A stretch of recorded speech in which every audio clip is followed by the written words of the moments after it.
এই ভিডিওটার সময় ইফাজের বয়স হচ্ছে 3, যখন আমি ওকে হাই চেয়ারে বসিয়ে কিছু অ্যাক্টিভিটি করার চেষ্টা করতাম। আপনার বাচ্চারা যখন অনেক বেশি অস্থির হবে তখন তার একটা বাউন্ডারির প্রয়োজন, তাকে যে কোনো একটা জায়গায় একটু ফিক্স করে রাখা। হতে পারে সেটা হাই চেয়ার, হতে পারে আপনি আপনার কোলে বসে তাকে হচ্ছে গিয়ে এই বাউন্ডারি সাপোর্টটা দিবেন যেন সে উঠে না চলে যায়।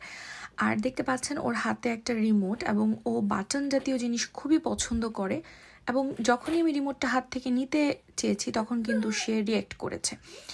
এবং কিছুক্ষণ পরপরই আপনি দেখবেন যে আমি বিভিন্ন কৌশলে রিমোটটা হাত থেকে নিতে যাচ্ছি, কারণ যতক্ষণ পর্যন্ত এটা ওর হাতে থাকবে ওর মনোযোগের অনেকটা অংশ কিন্তু ওর এই হাতে, এই রিমোটটার মধ্যে। সুতরাং সে অ্যাক্টিভিটির সময় ফোকাস করতে পারবে না। কিন্তু আমি যদি টেনে জোর করে জিনিসটা নিয়ে যাই, আমার পক্ষে আর ওকে বসানোটাই সম্ভব হবে না। আমি অল্প অল্প করে অ্যাক্টিভিটি করছি, ফাঁকে ফাঁকে ওর হাত থেকে সেটা নেওয়ারও চেষ্টা করব।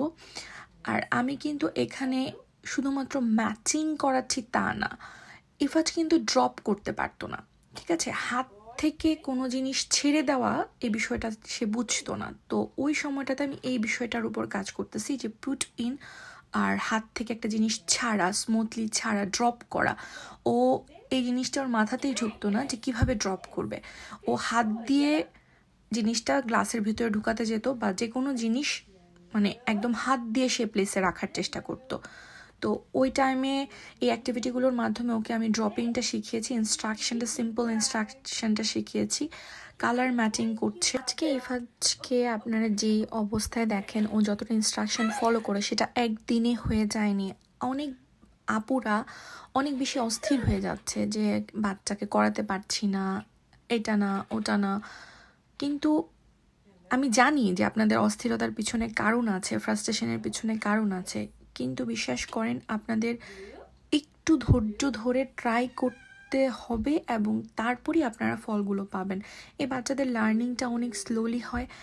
আপনি কি টেকনিক ফলো করছেন, আপনি ওর সাথে বন্ডিংটা কিভাবে ক্রিয়েট করেছেন সেদিকে খেয়াল রাখবেন। সারাক্ষণ শুধু বাচ্চাকে ইনস্ট্রাকশন দিবেন, নো এটা না ওটা না, তাহলে কিন্তু বাচ্চা আপনাকে ভয় পাবে, আপনার কথাতে সে বিরক্ত হবে।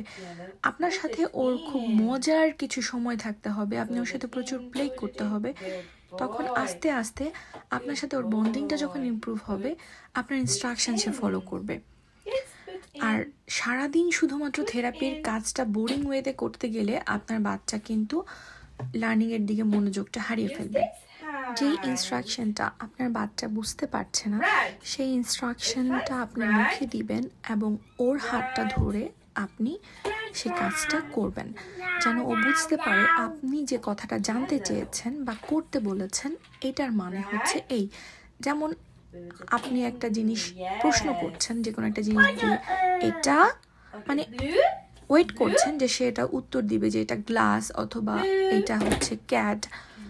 যখন দেখবেন যে আপনার বাচ্চা চুপ হয়ে আছে, বলতে চাচ্ছে না, তখন বলবেন এটা ক্যাট, এটা পানি, এটা কলা।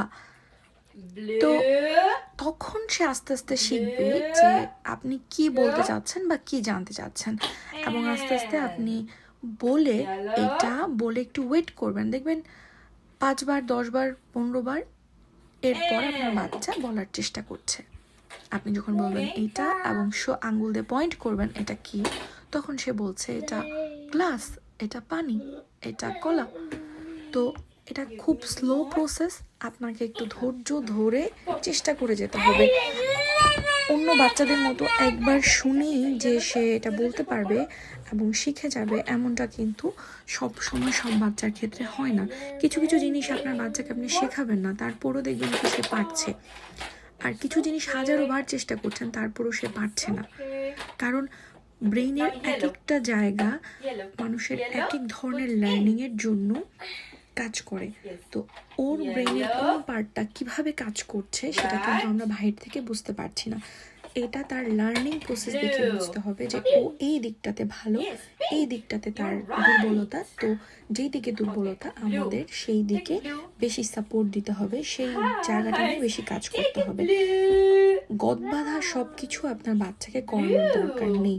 আপনাকে বের করতে হবে যে আপনার বাচ্চার কোন বিষয়গুলোতে প্রবলেম বা কোন স্টেজগুলোতে সে বুঝতে পারছে না, শুধুমাত্র সেটাতে নিয়ে কাজ করুন।